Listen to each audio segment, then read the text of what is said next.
Segunda-feira, 14 de dezembro de 2015. Ilha do Governador, no Rio de Janeiro.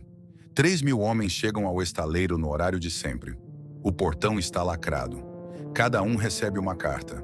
7 anos antes, aquele pátio havia sido escolhido para o maior programa de construção naval já montado pelo governo brasileiro. O estaleiro chegou a trabalhar praticamente 24 horas por dia. Naquela segunda-feira, não entra nenhum turno. Os homens que soldaram cascos de navios-tanque ficam na calçada, olhando o lugar onde estavam trabalhando na sexta-feira. Do outro lado do portão, os cascos inacabados continuam onde pararam. O estaleiro não morreu por falta de mão de obra nem por falta de encomenda do Estado. E não morreu de um dia para o outro. A decisão que condenou aqueles empregos foi assinada anos antes, longe do pátio. E, segundo o Ministério Público Federal, havia um relatório avisando: Ilha do Governador, Rio de Janeiro. De 1995 a 2015. 20 anos de construção naval e a conta que o país está pagando até hoje. Para entender por que 3.000 homens ficaram do lado de fora daquele portão, é preciso voltar ao momento em que ele foi reaberto. E antes disso, ao momento em que havia sido fechado. O terreno fica na Praia da Rosa, número 2, no bairro dos Bancários. É uma língua de terra baixa, virada para a Baía de Guanabara, com acesso próprio pelo mar. O estaleiro que ocupou aquele ponto chamava-se EMAC. Instalou-se ali em 1966 e a chegada mudou a geografia do lugar. Houve aterro, a linha da praia foi empurrada para dentro da baía e a ponta da enseada passou a ter forma industrial. Quem cresceu no bairro naquela época guarda uma cena específica. Os cascos não desciam de proa, como na maioria dos estaleiros do mundo. Desciam de lado, pelas carreiras laterais, e batiam na água inteiros, de uma vez. A onda atravessava a enseada e chegava à praia do outro lado. As crianças da ilha esperavam por ela. Essa memória pertence ao EMAC. É preciso dizer isso com clareza, porque a história do terreno e a história da empresa que o ocupou por último não são a mesma história. E confundi-las é o erro mais comum que se comete ao contar esse caso. O EMAC não sobreviveu à década de 80. Com a queda do setor naval brasileiro, a empresa pediu falência em 1986. Sua unidade em Magé foi paralisada e a produção de equipamentos suspensa em definitivo.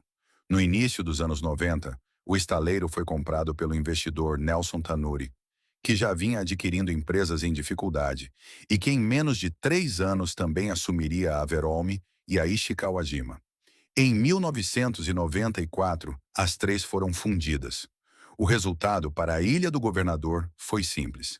As instalações da Praia da Rosa foram desativadas. Os portões fecharam. As carreiras laterais ficaram vazias. O pátio ficou ocioso. Foi esse o terreno que uma nova empresa encontrou disponível. O registro é de 13 de outubro de 1994. Razão social: EISA, Estaleiro Ilha Sociedade Anônima. Atividade principal declarada: construção de embarcações de grande porte. Endereço: Praia da Rosa, número 2, Ilha do Governador. Em 1995, o EISA começou a operar. E aqui está o ponto que define tudo o que vem depois. O EISA não comprou o EMAC, não herdou o EMAC, não sucedeu o EMAC. Arrendou o pátio. Era uma pessoa jurídica nova, criada em 1994, ocupando o corpo de uma empresa que já havia morrido. A distinção parece técnica. Não é. Ela reaparece 5 vezes ao longo desta história. Na hora de contar quantos navios foram construídos ali, na hora de calcular quanta experiência a empresa realmente tinha e, principalmente, na hora em que alguém precisou avaliar se aquele estaleiro era capaz de cumprir o maior contrato de sua vida. O que o EISA ganhou com o arrendamento foi infraestrutura real. As 2 carreiras laterais permitiam construir mais de uma embarcação ao mesmo tempo. O canal de acesso, dragado ainda no tempo do EMAC, comportava navios grandes. Havia cais, havia oficinas, havia um layout industrial montado por outra geração. O que o EISA não ganhou foi o momento. Em 1995, a indústria naval brasileira estava no fundo do poço. Os grandes estaleiros do estado estavam parados ou fechando. Naquele mesmo ano, a Verolme, em Angra dos Reis, interrompeu suas atividades e ficaria desativada por 5 anos. O EISA nasceu, portanto, em um setor em ruínas, dentro de um pátio que já havia enterrado uma empresa. Passaria os primeiros anos disputando encomendas pequenas, reparos, conversões, trabalhos de sobrevivência.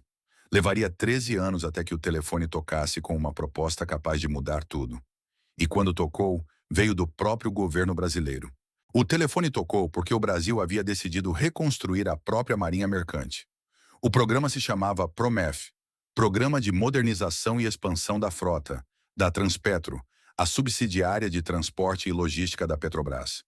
A lógica era simples e ambiciosa ao mesmo tempo. Em vez de encomendar navios no exterior, a estatal encomendaria no Brasil, em volume e em série, para que os estaleiros nacionais tivessem escala suficiente para se reerguer. Não era uma compra, era uma política industrial.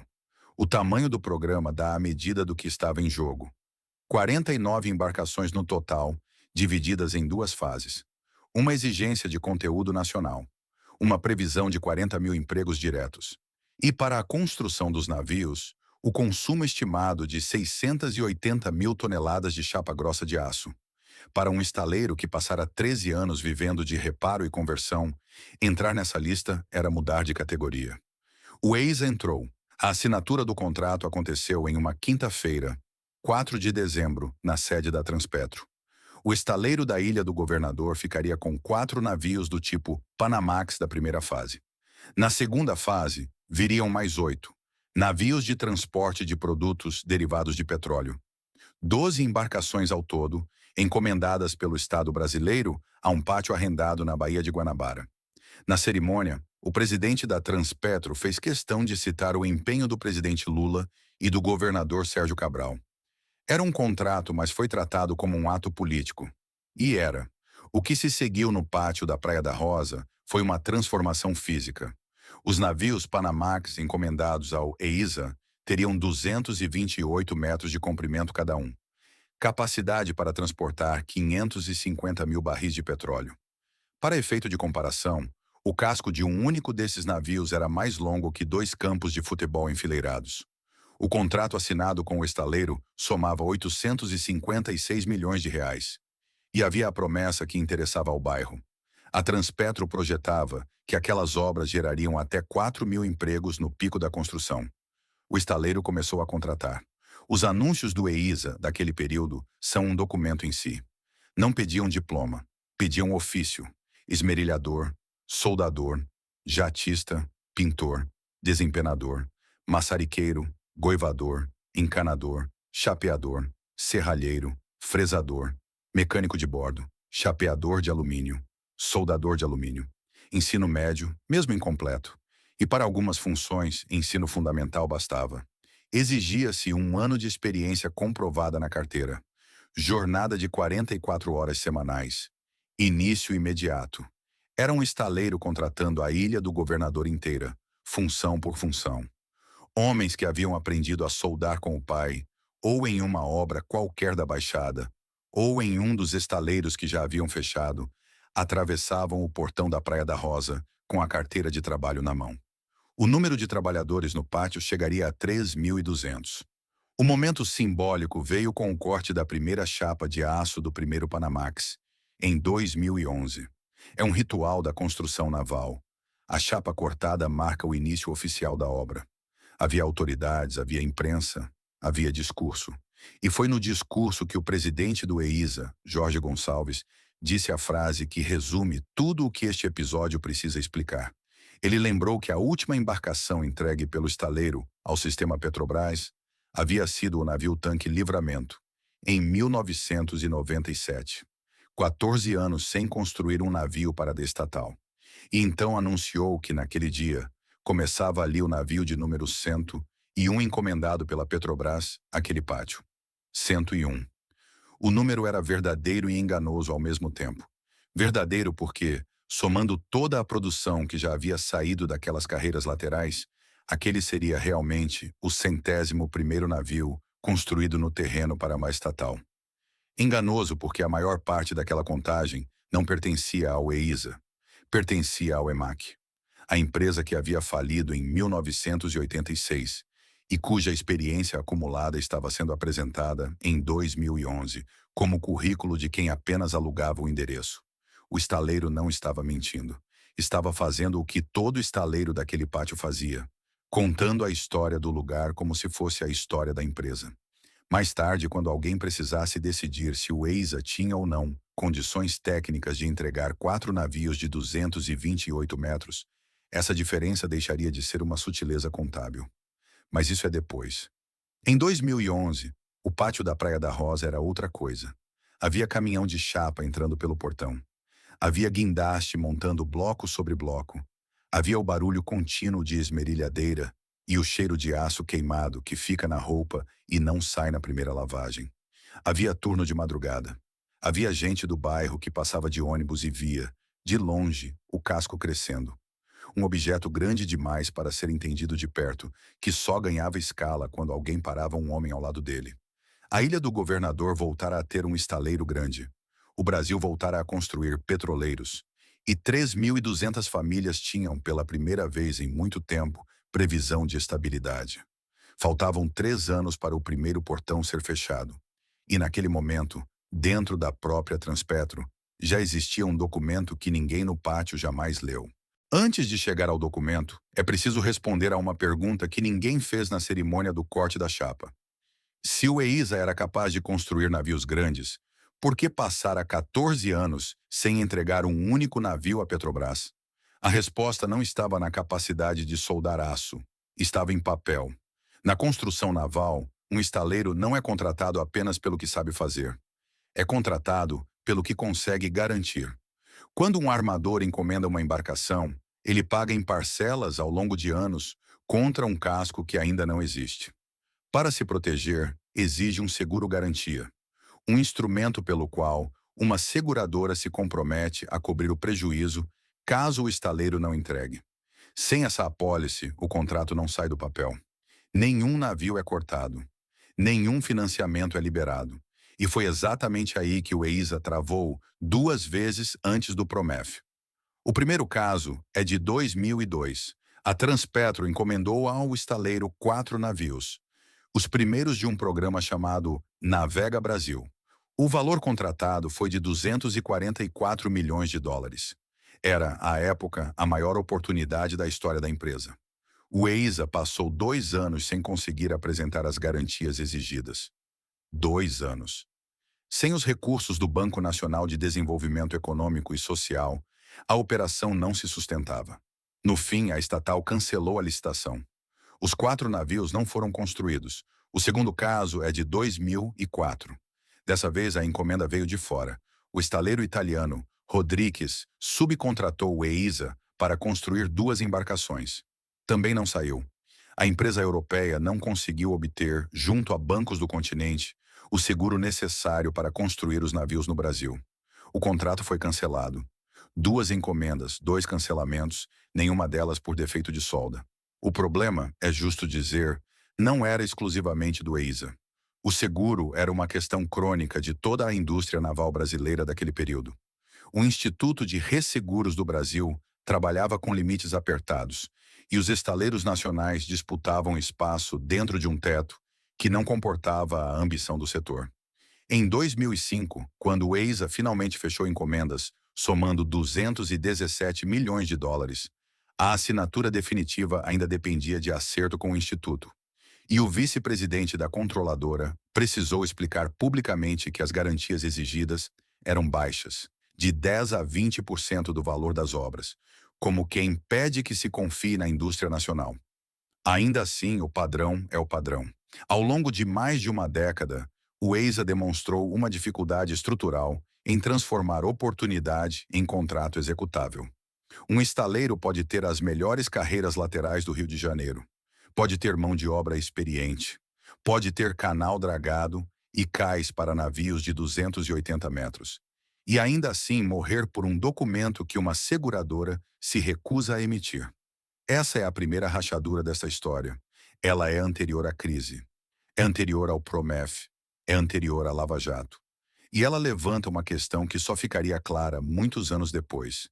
Se essa fragilidade era conhecida no mercado desde 2002, como o mesmo estaleiro foi escolhido em plena política industrial do Estado para construir 4 navios de 856 milhões de reais. Para responder a essa pergunta, é preciso olhar para quem estava por trás do estaleiro. O EISA pertencia ao Synergy Group, holding controlada pelos irmãos German e José Efromovich. E o Synergy não era um grupo naval, era um conglomerado. Os mesmos empresários que controlavam o pátio da Praia da Rosa controlavam também a Avianca Holdings, a segunda maior companhia aérea da América Latina. Controlavam a Ocean Air, tinham negócios em petróleo e no setor naval não possuíam apenas um estaleiro, possuíam dois. O segundo ficava em Niterói, do outro lado da Baía de Guanabara, o estaleiro Mauá. E havia ainda uma terceira peça, a mais importante para o que viria, uma subsidiária integral do EISA, criada com objeto social específico. O nome era EISA Petro 1. A finalidade declarada em estatuto era construir navios para a Transpetro no âmbito do Promef. Vale reler essa frase com atenção. Uma empresa foi constituída não para fazer navios, mas para fazer navios para um cliente único. Essa arquitetura societária tem uma consequência que só aparece quando as coisas dão errado. Enquanto os contratos fluem, um grupo assim parece robusto. Várias empresas, vários setores, capacidade de sustentar uma unidade com o caixa de outra. Foi assim que o Synergy se apresentou ao mercado e ao governo. Quando os contratos param, porém, a mesma arquitetura se inverte. As dívidas de uma empresa contaminam a outra. As garantias de uma travam a outra. E os trabalhadores de um pátio passam a depender de decisões tomadas em um setor que nada tem a ver com aço. Havia também uma concentração mais simples e mais perigosa. Somando as duas fases do Promef, o EISA tinha 12 navios encomendados por uma única contratante estatal. Sua subsidiária existia exclusivamente para atender essa mesma contratante. 3.200 famílias na Ilha do Governador estavam, na prática, penduradas em um só cliente. Enquanto a Transpetro pagasse, o pátio funcionava. Se a Transpetro parasse, não havia segundo mercado para amortecer a queda. Não havia carteira privada relevante. Não havia exportação de porte. Havia o Estado brasileiro. E mais nada. Era um modelo que só se sustentava enquanto durasse a política industrial que o havia criado. O EISA, portanto, chegou a 2011 carregando 3 fragilidades simultâneas. Um histórico de dificuldade em obter garantias, documentado desde 2002. Uma estrutura societária em que o risco de um setor contaminava o outro. E uma dependência quase total de um único comprador. Nenhuma dessas 3 coisas era segredo. Todas estavam em registros públicos, em notícias de mercado, em processos de licitação anteriores. E é por isso que a pergunta final deste capítulo não é sobre o estaleiro, é sobre quem assinou o contrato. Porque, segundo o Ministério Público Federal, dentro da própria Transpetro, havia um estudo técnico avaliando exatamente essas condições. Um documento que respondia, com todas as letras, se aquele estaleiro tinha capacidade técnica e financeira para construir os 4 Panamax. O documento existia antes da assinatura e, ainda segundo o Ministério Público Federal, ele foi desconsiderado. Tudo o que se conta a partir daqui está baseado em acusações formuladas pelo Ministério Público Federal e pela Polícia Federal. São imputações apresentadas em investigação criminal. Elas explicam como o Estado brasileiro enxergou este caso. E é assim que devem ser lidas. A investigação chegou ao pátio da Praia da Rosa por um caminho indireto. A Operação Lava Jato começou apurando um esquema de corrupção na Petrobras. Ao longo dos anos, foi se ramificando pelas subsidiárias da estatal, e uma dessas ramificações alcançou a Transpetro, a empresa de transporte e logística que havia criado o Promefa, o mesmo programa que reabrira o portão do EISA. O que a Força-Tarefa afirma ter encontrado não foi um problema de execução. Foi um problema de origem. Segundo o Ministério Público Federal, houve pagamento de propina a executivos da Transpetro em troca do favorecimento e do direcionamento do estaleiro em licitação. para a obtenção de um contrato milionário de construção e fornecimento de navios. Sobre o valor dessa propina, é preciso registrar uma divergência. As reportagens que noticiaram a operação não convergem. Parte delas menciona mais de 40 milhões de reais. Outra parte, 28 milhões. Como as fontes não coincidem, este roteiro não adota nenhum dos dois números. Fica registrado o que é comum a todas as versões: dezenas de milhões de reais em vantagem indevida, segundo a acusação. Mas o dinheiro não é a parte mais grave desta acusação. A parte mais grave é uma frase da Polícia Federal, e ela precisa ser lida devagar. A contratação teria sido feita desconsiderando estudos de consultorias que apontavam que o estaleiro em questão não tinha condições técnicas e financeiras adequadas para construir os navios. Ou seja, antes da assinatura, alguém havia perguntado se aquele estaleiro conseguiria entregar. Alguém havia pago para que a pergunta fosse respondida por consultoria especializada. E a resposta havia sido não. Segundo o Ministério Público Federal, relatório da própria área técnica da Transpetro já indicava que o EISA não teria condições de atender ao contrato, antes mesmo de ele ser assinado. O contrato foi assinado. Vale voltar por um instante ao capítulo anterior e perceber que aquele relatório não estava descobrindo nada oculto. As fragilidades do EISA eram documentadas e públicas.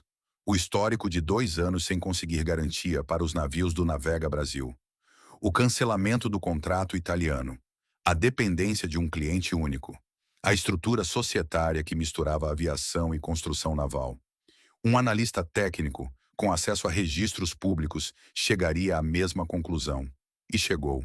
O que a acusação descreve, portanto, não é um erro de avaliação. É uma avaliação correta que foi contornada. E aqui a história muda de natureza. Porque se a acusação estiver certa, o corte da primeira chapa de aço em 2011, a cerimônia com autoridades, o discurso do 101º navio, os 3.200 trabalhadores contratados, função por função. Não foi o início de uma recuperação. Foi o início de uma obra que alguém, dentro do próprio contratante, já havia calculado que não terminaria. Os homens que atravessaram aquele portão com a carteira de trabalho na mão não tinham como saber disso. Não havia como saber. O relatório não circulava no pátio. Circulava em outro andar, em outra cidade, entre pessoas que jamais precisariam explicar nada a um esmerilhador da Ilha do Governador. Há uma diferença prática entre um contrato ruim e um contrato impossível, e ela aparece no chão de fábrica antes de aparecer em qualquer tribunal. Um contrato ruim aperta, reduz margem, atrasa cronograma, obriga a renegociar. Um contrato impossível faz outra coisa. Transfere o risco para quem não tem como carregá-lo. O PROMEF foi desenhado com uma lógica de aprendizado. A ideia declarada era que o volume de encomendas permitisse ao estaleiro investir em instalações, atualizar tecnologia, capacitar profissionais e que, com a curva de produtividade, prazos e preços caíssem progressivamente ao longo da série. Era um programa para desenvolver a indústria naval e não uma simples compra e venda de navios. Isso está registrado, inclusive, em manifestação do Tribunal de Contas da União sobre a situação dos estaleiros contratados. Nessa lógica, contratar um estaleiro que ainda não estava pronto não era necessariamente um absurdo. O programa existia justamente para deixá-lo pronto. O problema é o que acontece quando o aprendizado não vem. E quando quem paga a conta do atraso não é quem assinou o contrato. Na Praia da Rosa, o PROMEF exigia um salto de escala que a empresa nunca havia executado. Passar de reparo e conversão para a construção em série de 4 navios de 228 metros significava reorganizar o pátio inteiro, contratar milhares de pessoas ao mesmo tempo, sustentar fluxo de caixa por anos e coordenar uma cadeia de fornecedores que também estava sendo reconstruída do zero. Quando um elo dessa corrente falhava, a obra travava. Quando a obra travava, o pagamento por etapa não vinha. Quando o pagamento não vinha, o salário atrasava. E o salário atrasava para o soldador. Esse é o mecanismo que define o restante deste episódio. O risco de um contrato assinado em uma sala fechada não ficou na sala fechada. Desceu pela estrutura até o último degrau, e o último degrau era um homem de 44 horas semanais, com a carteira assinada, 1 ano de experiência comprovada e nenhuma participação em nada daquilo. Segundo o Ministério Público Federal, o negócio envolveu ainda dívidas trabalhistas que tiveram de ser suportadas pela estatal, além de valores pagos adiantados ao estaleiro. Um dos irmãos chegou a garantir pessoalmente parte desses valores. Traduzindo, quando o dinheiro faltou para pagar quem trabalhava no pátio, a conta acabou voltando para a Transpetro. A mesma empresa que, de acordo com a acusação, havia sido levada a contratar um estaleiro que seus próprios técnicos consideravam incapaz. O círculo se fecha de forma cruel. O Estado pagou para descobrir que não devia contratar. Contratou. Depois pagou de novo para cobrir o que a contratada não conseguiu honrar. E no fim, os trabalhadores ainda ficariam sem receber. Nada disso era visível em 2011, nem em 2012, nem em 2013. Durante esses anos, o pátio funcionou. Os blocos subiram, os cascos cresceram sobre as carreiras laterais. Havia turno de madrugada e caminhão de chapa entrando pelo portão. A primeira coisa que os trabalhadores perceberam não foi um relatório, nem uma licitação, nem uma investigação. Foi o salário chegando atrasado. E isso aconteceu em 2014. Um estaleiro não para de uma vez. Para em camadas. Primeiro para o pagamento do fornecedor, depois para a chegada da chapa, depois para o bloco que dependia daquela chapa, depois para a equipe que montaria aquele bloco. Quando o barulho finalmente cessa no pátio, a paralisação já aconteceu semanas antes, em algum lugar da contabilidade. Na Praia da Rosa, o silêncio se instalou no primeiro semestre de 2014. Os salários começaram a atrasar e, em 8 de junho daquele ano, o EISA colocou os trabalhadores em férias coletivas. As férias coletivas são um instrumento legal e, em tese, temporário. A empresa concede a todos, ao mesmo tempo, o descanso a que teriam direito e usa esse período para reorganizar produção ou caixa. Existe uma data de início e existe uma data de retorno.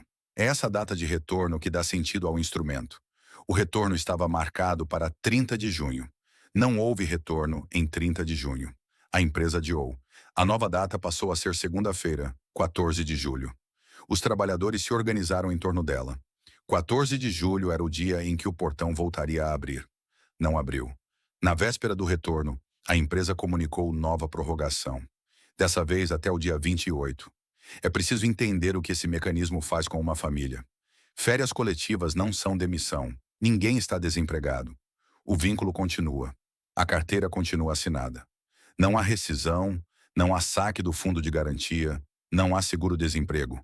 O trabalhador está oficialmente empregado. E oficialmente sem trabalhar, com o pagamento chegando de forma irregular, sem poder procurar outro emprego, porque o retorno é sempre na semana que vem. Cada prorrogação renovava a esperança pelo tempo exato de mais 15 dias. E cada prorrogação consumia a reserva que já não existia. No dia 14 de julho, o dia em que deveriam ter voltado ao trabalho, centenas de trabalhadores e trabalhadoras do EISA fizeram, junto com o sindicato, uma passeata em protesto pelos atrasos de pagamento e pelos demais benefícios não recebidos. Saíram do estaleiro em direção ao centro da Ilha do Governador.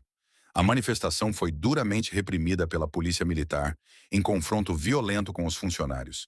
Registre-se o que estava sendo cobrado naquela passeata. Não era aumento, não era participação nos lucros, não era redução de jornada, era salário atrasado.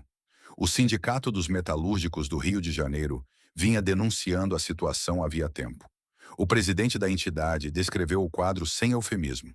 A empresa alegava estar tentando mudar o controle acionário e pedir a prazo até o fim do mês para negociações. Perguntado sobre o risco de fim da empresa, respondeu que seria leviano dizer que esse risco não existia. O caso subiu de instância. Uma deputada federal passou a acompanhar as negociações e informou, após reunião com o Sindicato Nacional da Indústria de Construção Naval, que a resposta obtida era objetiva. O grupo estava sem fluxo financeiro e buscava um sócio investidor ou um comprador. Se até o dia 28 não aparecesse investidor, poderia haver o fechamento. Naquele momento, o EISA estava prestes a completar 2 meses com as atividades paralisadas. 2 meses de um pátio que, 3 anos antes, trabalhava praticamente 24 horas por dia. E então, em agosto, a empresa tomou a medida que transformaria a paralisação em algo mais duro. Em agosto de 2014, o Synergy Group decidiu suspender o contrato de trabalho dos 3.200 empregados do estaleiro Ilha por até 90 dias.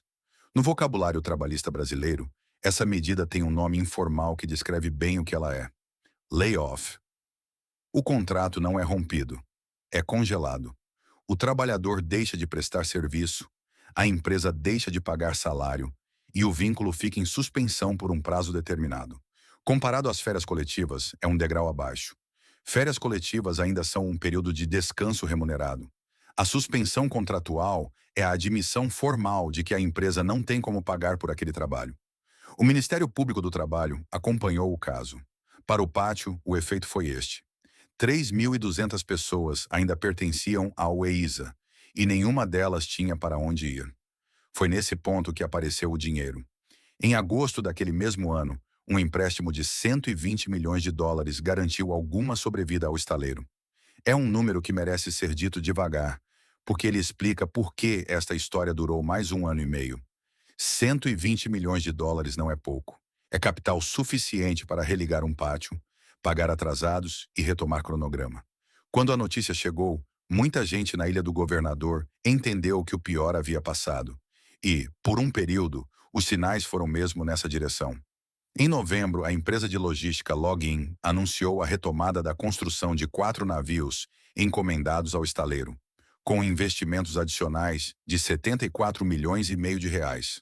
Era um graneleiro e 3 porta-contêineres em fase de construção. Havia um novo cronograma. Em dezembro veio o anúncio de peso técnico. A espanhola Navantia, empresa pública com longa tradição em construção naval, auxiliaria o Synergy Group a melhorar o desempenho de seus 2 estaleiros no Brasil, o EISA no Rio e o EISA Petro 1 em Niterói. Em 3 meses, portanto, um empréstimo de 120 milhões de dólares, a retomada de 4 navios de um cliente privado e a entrada de uma parceira estrangeira especializada. Qualquer trabalhador daquele pátio tinha motivo racional para acreditar que o estaleiro havia sido salvo. Aqui está o padrão que define o ano de 2014 e que definiria também o seguinte: a morte do EISA não teve a forma de uma queda contínua, teve a forma de uma serra, uma crise, um anúncio de salvação, um período de esperança e então uma crise um pouco maior que a anterior. É um padrão especialmente cruel, porque a esperança tem custo. Cada anúncio positivo levava um trabalhador a não procurar outro emprego, a renegociar uma dívida em vez de vender alguma coisa, a esperar mais um trimestre. Quem saiu do EISA em 2014, no meio da paralisação, saiu com prejuízo, mas saiu. Quem acreditou nos anúncios de novembro e dezembro ficou. E ficar custaria mais caro, porque o empréstimo de 120 milhões de dólares não resolveu o problema estrutural. Não trouxe de volta a capacidade de dar garantias. Não reduziu a dependência de um comprador único. Não fez os navios do Promef andarem. Comprou tempo. E o tempo comprado terminaria no meio do ano seguinte. Não na Ilha do Governador, mas do outro lado da Baía de Guanabara. O ano de 2015 começou com o Brasil entrando em recessão e com a Lava Jato paralisando a cadeia de fornecedores da Petrobras. Para um estaleiro que dependia de um cliente estatal único, essas 2 frases descrevem a mesma sentença. Mas o golpe que definiu o destino do EISA não veio da Praia da Rosa, veio de Niterói. Na sexta-feira, 17 de julho, estourou a crise no EISA Petro 1. A subsidiária criada com um único objeto social: construir navios para a Transpetro dentro do Promef. O estaleiro fechou as portas alegando falta de dinheiro. 20 dias depois, a Transpetro decidiu rescindir o contrato de construção de navios com a empresa. 3 embarcações ficaram inacabadas. O valor contratado dos 3 navios era estimado em 900 milhões de reais. É preciso compreender o que essa rescisão significou para o pátio da Ilha do Governador, do outro lado da Bahia. O EISA Petro 1 era subsidiária integral do EISA. Não era um negócio paralelo, não era um investimento periférico. Era o braço construído especificamente para executar a encomenda estatal. Quando a Transpetro rompeu com a subsidiária, Não foi apenas uma unidade que perdeu o contrato. Foi o grupo inteiro que perdeu a razão pela qual havia sido reorganizado. E havia um detalhe físico que tornava tudo pior. Os cascos inacabados não desaparecem. Blocos edificados de um casco representam um percentual relevante de avanço físico da obra e continuam ocupando espaço precioso de área dentro do estaleiro, o que dificulta bastante qualquer nova utilização do pátio. Traduzindo para o que se via de dentro, os blocos de aço já montados ficaram exatamente onde estavam. Ninguém podia cortá-los porque valiam dinheiro e eram objeto de disputa. Ninguém podia terminá-los porque não havia contrato nem pagamento. Ninguém podia removê-los porque mover um bloco de casco custa caro e exige guindaste, equipe e destino. Então eles ficaram, ocupando as carreiras, enferrujando ao ar salgado da Baía de Guanabara, bloqueando o espaço onde uma nova obra poderia começar. O estaleiro estava sendo estrangulado pelo próprio trabalho já executado. Ainda assim, houve tentativa. Em agosto de 2015, o EISA negociava a retomada de contratos para a construção de 8 embarcações de apoio offshore. Entre elas, 2 PSVs da Brasil Supply, 4 PSVs da Swire Pacific e 2 PSVs da Astro Marítima. As embarcações da Brasil Supply chegariam a ser transferidas para outro estaleiro, mas, segundo o presidente do grupo, a negociação seguia. Vale reparar no que essa lista representa. Depois de 10 anos apostando quase tudo no cliente estatal, a empresa tentava, no último ano de vida, montar uma carteira privada. Armadores brasileiros, um grupo asiático, embarcações de apoio marítimo. Trabalho menor, mas trabalho. Era a estratégia certa. Chegava 7 anos atrasada, porque o setor inteiro estava afundando ao mesmo tempo. O mercado de apoio offshore dependia dos mesmos investimentos da Petrobras que estavam sendo cortados. Não havia para onde migrar. Todos os estaleiros do estado disputavam as mesmas encomendas que estavam desaparecendo. E, entre agosto e dezembro, o silêncio. 4 meses sem notícia relevante sobre o pátio da Praia da Rosa. Sem anúncio de investidor. Sem retomada. Sem cronograma novo. Depois do ciclo de esperança de 2014, o empréstimo, a Login, a Navantia, 2015 não ofereceu nenhum equivalente. Dentro do estaleiro, a rotina daqueles meses foi a rotina de uma empresa que já não produz. Manutenção mínima, equipes reduzidas, salários pagos com teto.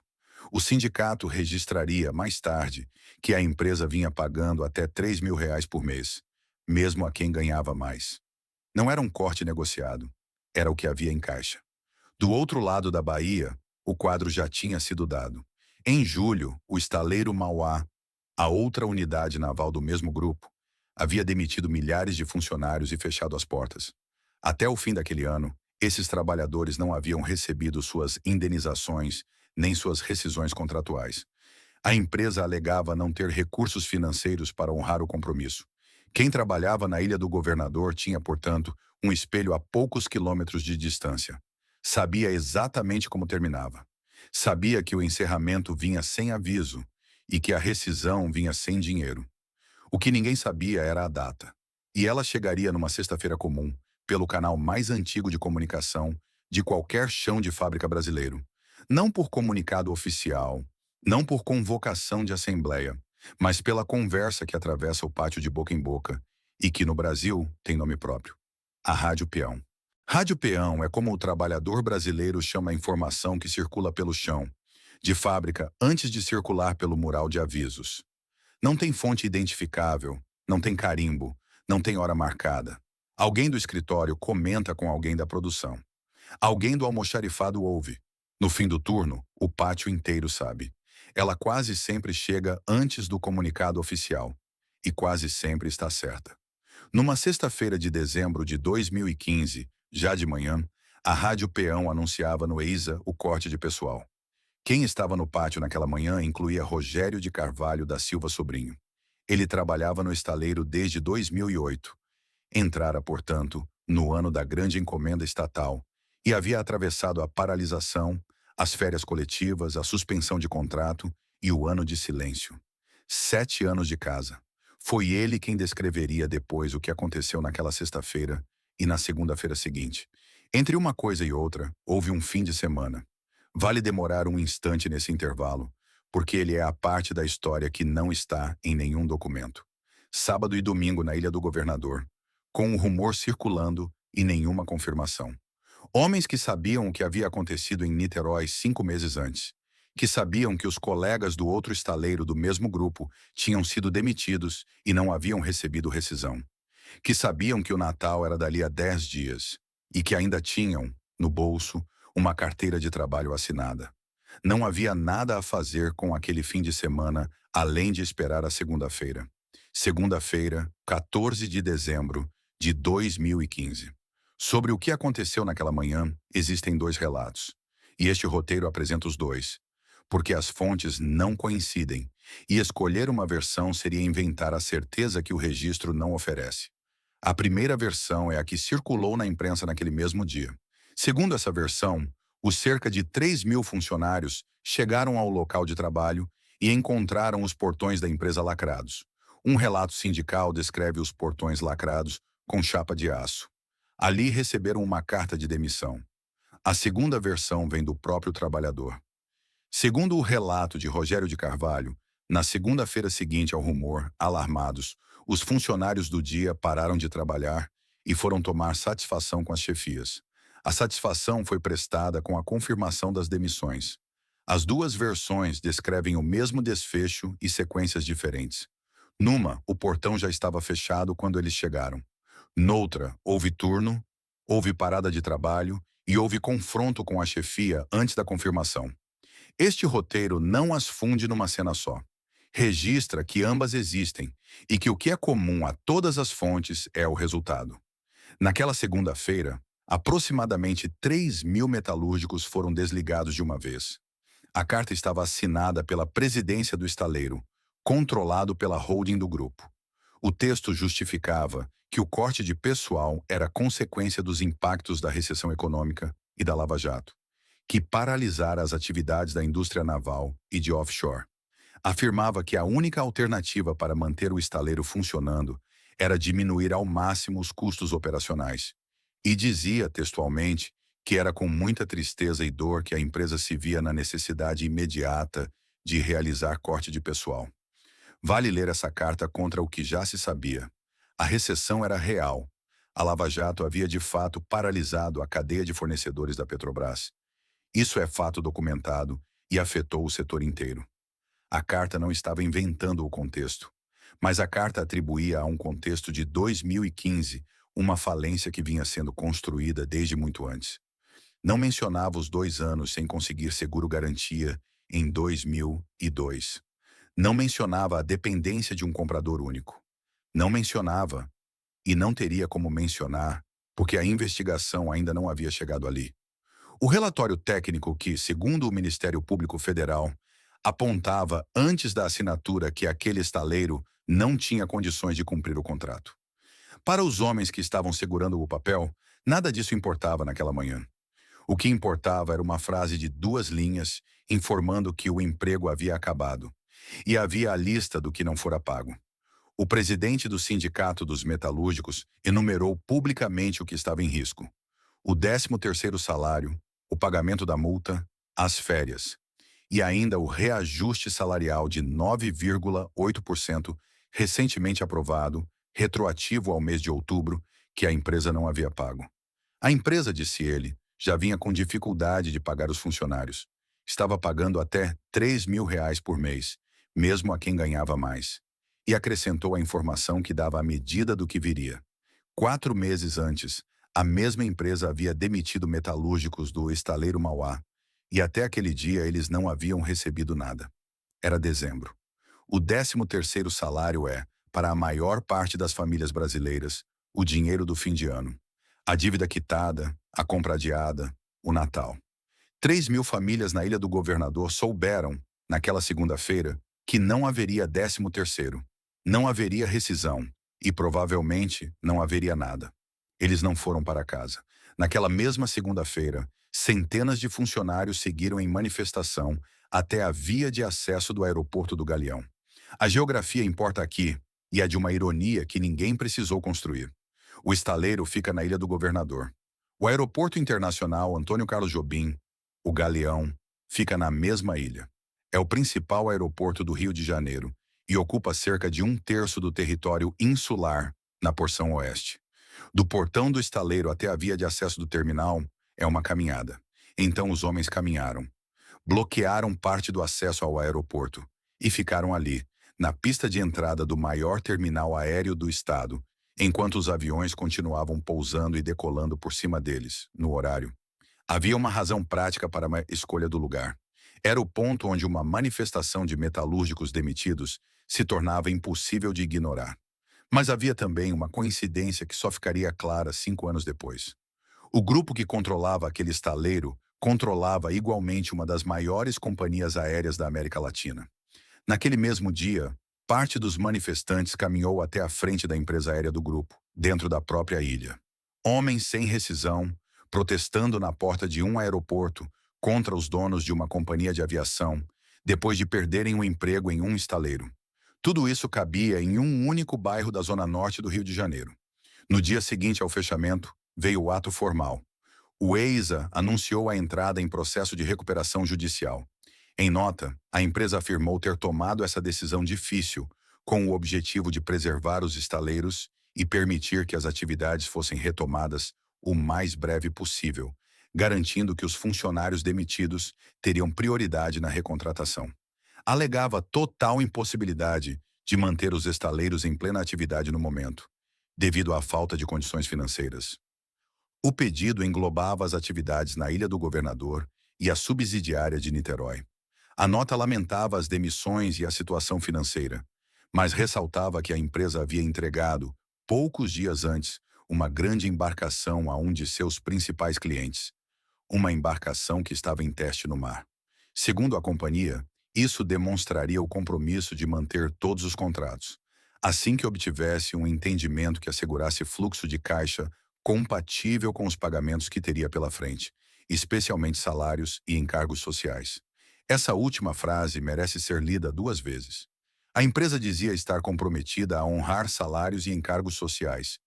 Em uma nota emitida no dia seguinte, a demitir 3.000 pessoas sem pagar o que devia a elas. E é preciso registrar também o que aquela nota prometia.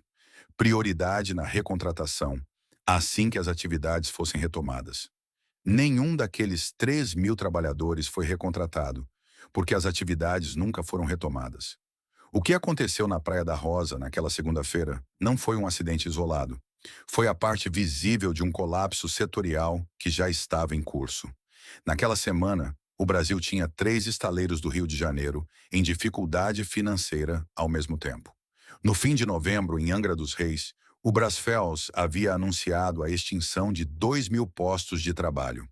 Antes deles, o Sindicato Nacional do Setor já contava 12.000 demissões em diversos estados.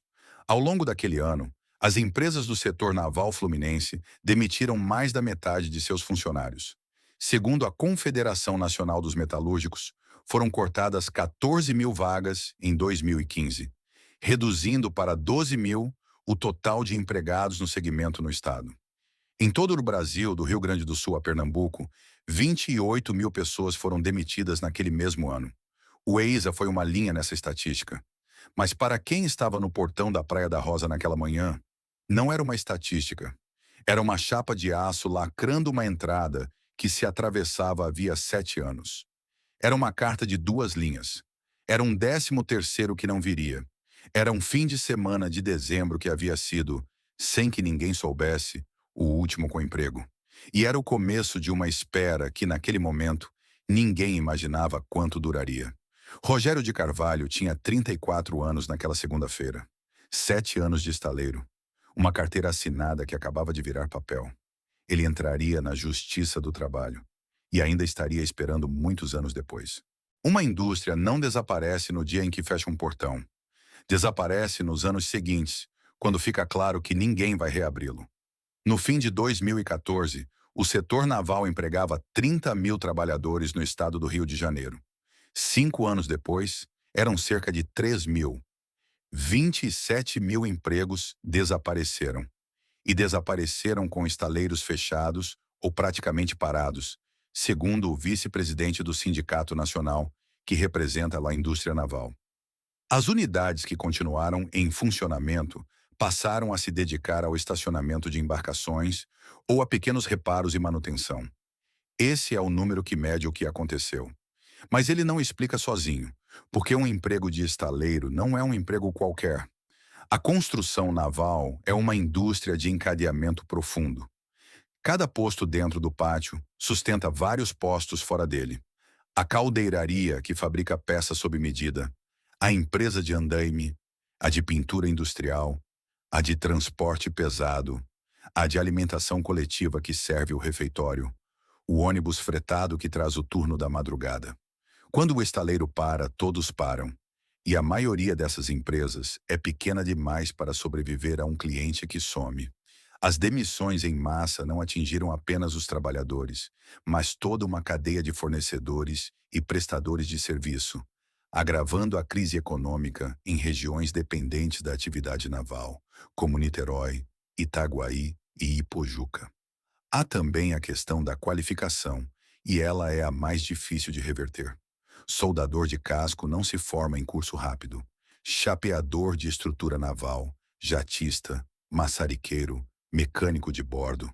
São ofícios que se aprendem no pátio ao longo de anos, ao lado de alguém mais velho. O Promef havia sido desenhado exatamente com essa lógica. Encomendar em série para que os estaleiros investissem em capacitação profissional e o país recuperasse uma competência perdida. Quando os pátios fecharam, essa competência não foi arquivada.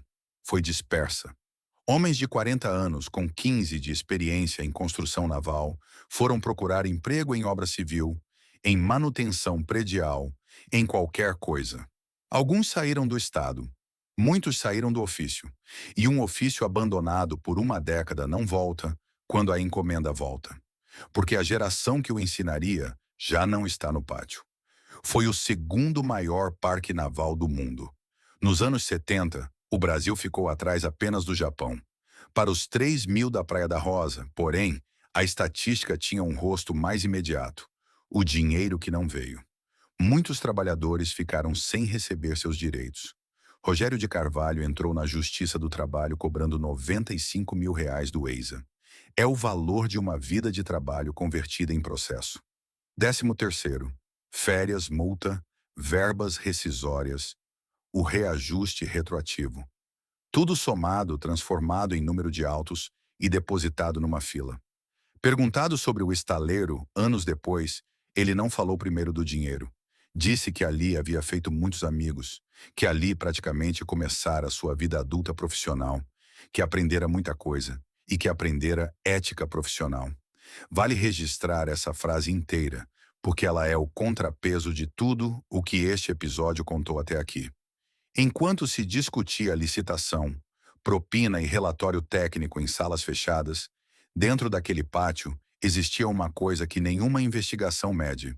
Um homem de 20 e poucos anos aprendendo um ofício, e o que ele levou dali não foi apenas salário.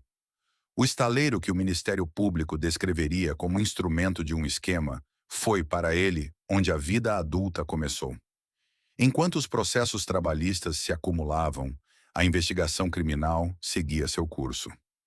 Em 19 de agosto de 2020, quase 5 anos depois do Portão Lacrado, a Polícia Federal deflagrou a 72ª fase da Operação Lava Jato. Os empresários German Efromovich e José Efromovich, donos do EISA, foram presos em São Paulo, no bairro de Santa Cecília. As prisões, segundo o Ministério Público Federal, eram preventivas.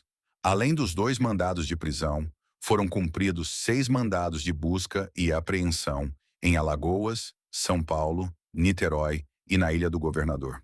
Por terem mais de 60 anos e em razão dos riscos decorrentes da pandemia de Covid-19, os 2 passaram a cumprir prisão domiciliar com tornozeleira eletrônica. A fase investigava fraudes em licitações e pagamento de propina, envolvendo executivos da Transpetro e do estaleiro. Segundo a Força-Tarefa do Ministério Público Federal, o estaleiro firmou contratos de construção de navios com a estatal e causou prejuízos superiores a R$ 600 milhões à Transpetro. Uma das embarcações contratadas era do modelo Panamax, cujo valor total combinado ultrapassava 857 milhões de reais. E há um dado técnico que fecha o círculo desta história. Segundo a acusação, o estaleiro entregou irregularmente um dos navios Panamax encomendados e deixou de entregar outros 3. 4 navios contratados, um entregue de forma irregular, 3 nunca entregues. Aqueles eram os cascos que ficaram nas carreiras. Os mesmos blocos de aço que enferrujaram ao ar da Baía de Guanabara, ocupando o espaço onde nenhuma obra nova poderia começar. Naquele momento, agosto de 2020, os 2 estaleiros do grupo não funcionavam havia 5 anos. E o processo em que os trabalhadores cobravam o que lhes era devido ainda estava em andamento. Continuaria por muito mais tempo. Há uma coisa estranha no nome oficial da empresa, que fechou o portão em dezembro de 2015. Em documentos públicos de 2026, a razão social ainda aparece assim: EISA, Estaleiro Ilha Sociedade Anônima. Em recuperação judicial. Não aparece como massa falida. Não aparece como empresa extinta. Aparece como uma companhia em processo de recuperação, com o mesmo número de inscrição de 1994, o mesmo endereço na Praia da Rosa, número 2, e a mesma atividade principal declarada: construção de embarcações de grande porte. 10 anos depois de parar de construir qualquer coisa, a empresa continua legalmente existindo para construir navios. O processo de recuperação judicial do EISA e da subsidiária de Niterói tramita na primeira vara empresarial da comarca da capital do estado do Rio de Janeiro. Foi aberto em 2015. Uma administradora judicial foi nomeada pelo juízo para acompanhar o caso e passou a publicar informes destinados aos credores. Esses informes são a última fonte documental dessa história e são também a mais reveladora, porque descrevem, em linguagem técnica, o que sobrou.